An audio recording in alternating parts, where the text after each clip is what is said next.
నమస్తే సార్. నమస్తే. సార్, మనం ఈ ఆరోపణలు కరెక్ట్ అనుకోవచ్చా? ఫామ్ హౌస్‌లో మాజీ సీఎం కేసీఆర్ చాలా వరకు డబ్బులు దాచారు, అలాగే వజ్ర వైడూర్యాలు ఉన్నాయి అని చెప్పేసి మధు యష్కి అన్నారు. అలాగే సీతక్క కూడా ఆరోపిస్తున్నారు. అటు ప్రగతి భవన్‌లో కుక్కలకి కూడా 100 కోట్లు పెట్టి ఇల్లులు కట్టించారు అని చెప్పేసి, అంటే నిధులు దుర్వినియోగం చేశారు అని చెప్పేసి. ఒకవేళ నిజమైతే యాక్షన్ ఎలా ఉండబోతుంది సార్? ముందుగా మధు యష్కి గౌడ్ ఆయన చెప్పింది ఏంటంటే, ఈయన ఫామ్ హౌస్ కేసీఆర్ ఫామ్ హౌస్లో ఏ గోడ చూసినా ఆ గోడ లోపల వజ్ర వైడూర్యాలు ఉన్నాయి. అట్లాగే ఇంట్లో అంతా కూడా నోట్ల కట్టలు ఉన్నాయి. ఆయన నోట్ల కట్ట మీదనే పడుకుంటాడు. అంటే బెడ్లో కూడా కింద మా కాట్లో నోట్ల కట్టలే పెట్టారు. సో వాటి మీద ఆయన పడుకుంటాడు. ఆ ఇంటి మీద దాడి చేస్తే 100 కోట్ల ఆస్తి దొరుకుతుంది, మేము త్వరలోనే చేయబోతున్నాం, దాన్ని ఎలా చేయాలా ఏంటనేది ఆలోచిస్తున్నాం అని చెప్పాడు. ఆయన చెప్పిన దాన్నే చూస్తే ఇది జస్ట్ ఆరోపణే కదా. ఎందుకంటే ఒకవేళ నిజంగా ఉందనుకో, ఈయన ముందే ప్రకటిస్తే వాళ్ళు దాన్ని తప్పించేయరా? అది ఆయనకి తెలియదు. సో నిజంగా ఆడు ఉందనుకుంటే సడన్గా పోయి దాడి చేయాలి, కానీ చెప్పి ఎందుకు చేస్తారు? ఎవడైనా చెప్తున్నాడంటే ఆయన ఉద్దేశం ఏమంటే, కేసీఆర్ అక్కడ డబ్బులు దాచిపెట్టాడు అంట కదా అనేది ఒక పుకార్ని క్రియేట్ చేసి జనంలోకి వదలడం, అంత తప్ప నిజంగా కేసీఆర్ మీద చర్య తీసుకోవడం కానీ ఏమీ దాంట్లో లేదు. ఇక రెండవది ప్రగతి భవన్ గురించి ముందు నుంచి కూడా వీళ్ళు చెప్తున్నారు, ప్రగతి భవన్ అనేదే అనవసరం అని. ఎందుకంటే అది ఆల్రెడీ మంజీరా గెస్ట్ హౌస్ ఉంది, ప్రగతి భవన్ కట్టాల్సిన అవసరం లేదనేది వీళ్ళు చెప్తున్నారు. అక్కడ ఉన్నదాన్ని డెవలప్ చేశారు. దానికి ఫస్ట్ 120 కోట్లు అయితే అది 400 కోట్లకి చేరింది బడ్జెట్. అది ఇంకా కూడా చాలామందికి డబ్బులు ఇవ్వలేదని చెప్తున్నారు. మళ్ళీ మా గవర్నమెంటే వస్తుంది, ఇస్తామని చెప్పారు. అందుకని ఇప్పుడు వాళ్ళు రావడం వల్ల బయటపడింది. కుక్కల కోసం కుక్కలకి సపరేట్గా ఒక హౌస్ లాంటిది పెట్టి దాన్ని 12 లక్షలు చూపించారని, అట్లాగే టెన్నిస్ కోర్టు 1.5 crore ఎంతో అయింది, ఫర్నిచర్ రిపేర్లకి కోట్లు పెట్టారు. ఇలాగా కొన్ని బిల్స్ని చూపిస్తున్నారు. రెండోది ఏంటంటే, కేసీఆర్ మీద ముందు నుంచి కూడా ఈ ఆరోపణలు ఉన్నాయి. ఆయన లావిష్గా ఉండాలనుకుంటారు, ఒక రాజులాగా ఫీల్ అవుతారు, ఒక ముఖ్యమంత్రి లాగా ఫీల్ కాడు. అంటే తనకి నచ్చితే వాళ్ళకి కోట్లు ఇచ్చేయడం. ఆ మధ్య సానియా మిర్జాకి అట్లాగే ఆమెను అంబాసిడర్గా ప్రకటించి ₹1 కోటి ఇచ్చాడు. ఆమె తెలంగాణ స్పోర్ట్స్కి చేసింది ఏమీ లేదు. అలా ఆయన కనిపిస్తే ఆయన ఏదో కింగ్ లాగా, కింగ్స్కి రాజులకి ఎలాగ నచ్చితే ఇందా హారం అని ఇచ్చేయడం, లేదా ఉంగరం తీసి ఇచ్చేయడం, అలాంటివి వినేవాళ్ళం, లేదా సినిమాల్లో చూసేవాళ్ళం. అలాగా బిహేవ్ చేస్తాడు కేసీఆర్ అనేది ఆయన గురించి తెలిసిన వాళ్ళు చెప్తారు. ఆయనకేందంటే ఉత్సాహం వచ్చి, ఒక ఆనందం వస్తే ఎవరి మీదైనా ఒక రాజులాగా ఫీల్ అయ్యి, ఇదిగో తీసుకో ₹1 కోటి ఇందా అని ఇచ్చేయడం. అది ప్రజల సొత్తు, దానికి జవాబుదారీగా ఉండాలి అనేది ఆయన పక్కన పెట్టి, ఆయన ఏదో ఒక తెలంగాణకి ఒక రాజులాగా ఫీల్ అవుతాడు అని గతంలో కూడా విమర్శలు వచ్చాయి. ఇప్పుడు కూడా అంతే. ఈవెన్ సచివాలయం కూడా అంత కాస్ట్ పెట్టి కట్టించాల్సిన అవసరం లేదనేది చాలామంది అభిప్రాయం. సో ఇలాగా ఏంటంటే, ఆయన ఒకవైపు 6,71,000 కోట్లు అప్పు చేసి, రెండో వైపు ధనిక రాష్ట్రం అనే పేరుతో విచ్చలవిడిగా ఖర్చు పెట్టాడు అనేది ఆయన మీద తీవ్రమైన ఆరోపణలు అయితే ఎప్పటి నుంచో కాంగ్రెస్ చేస్తుంది. ఇప్పుడు వాళ్ళు ప్రగతి భవన్లోకి వెళ్ళారు కాబట్టి, రెండోది కాంట్రాక్టులు బిల్లుల కోసం వస్తున్నారు కాబట్టి, వీళ్ళకి దేనికి ఎంత ఖర్చు పెట్టాడు అనేది క్లియర్గా తెలిసింది. అంతకుముందు జనరల్గా ఆరోపిస్తూ వచ్చారు. ఇప్పుడు ఏంటంటే, ఆ బిల్స్ అన్నీ చూస్తున్నారు కదా దేనికి.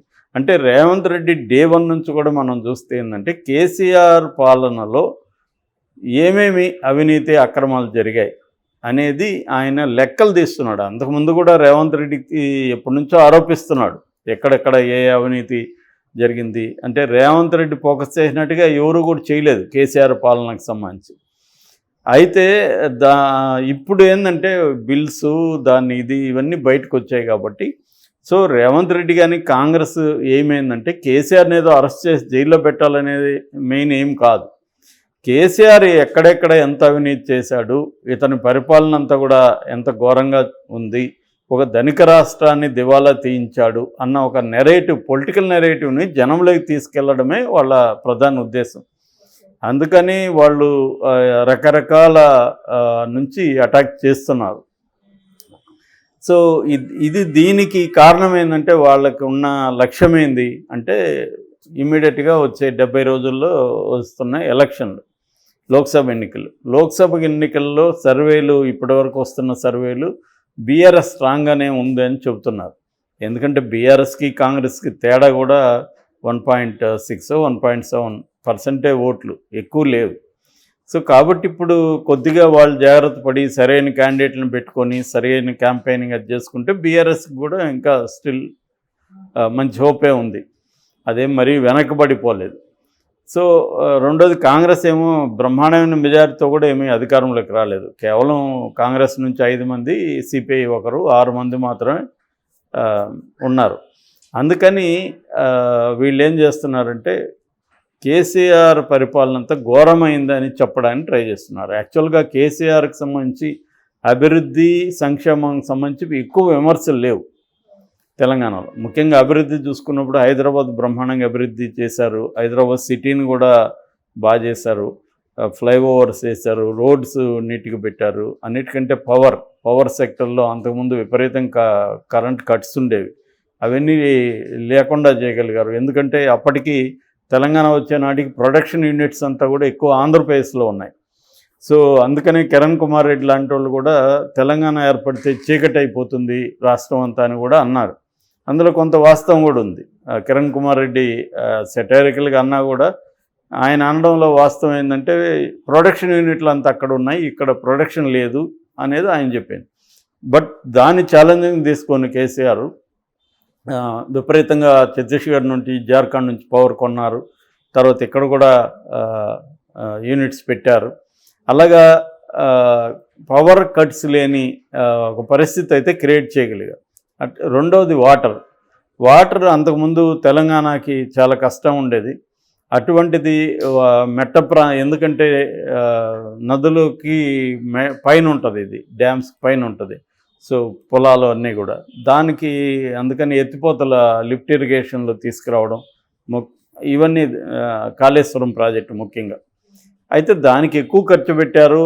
ఆ ఖర్చు అనవసరం. 1 ఎకరాకి మామూలుగా జనరల్ సీజన్లో అయితే 50,000 60,000 అవుతుంది, సమ్మర్ అయితే ₹1,00,000 అవుతుంది అనేది కూడా కొంతమంది నిపుణులు చెబుతున్నారు. అంత పెట్టి ఆ ఎకరాలో అంత వాల్యూ పంట పండించలేము. ఇదంతా కూడా అనవసరంగా కేసీఆర్ దాంట్లో వేల కోట్ల అవినీతి కోసమే ఇది చేశాడనేది ఒక ఆరోపణ. ఏదేమైనా వాటర్ అయితే రైతులకు అందింది, దానివల్ల పంటలు పండే ఎకరాలు పెరిగాయి, యాక్రేజ్ అంటాం కదా, యాక్రేజ్ పెరిగింది. అట్లాగే ఇంకొన్ని పథకాలు కూడా కొంతవరకు ఇచ్చేశారు. కాకపోతే ఆయన నిరుద్యోగులను పట్టించుకోలేదు, ఉద్యోగాలు ఇవ్వలేదు. ఆ విషయంలో కూడా పారదర్శకంగా లేడు. ఎందుకంటే ప్రభుత్వ ఉద్యోగాలన్నీ లేవు, కానీ ఆ విషయాన్ని క్లియర్గా చెప్పకుండా మోసం చేయడానికి ట్రై చేశాడు నిరుద్యోగులను.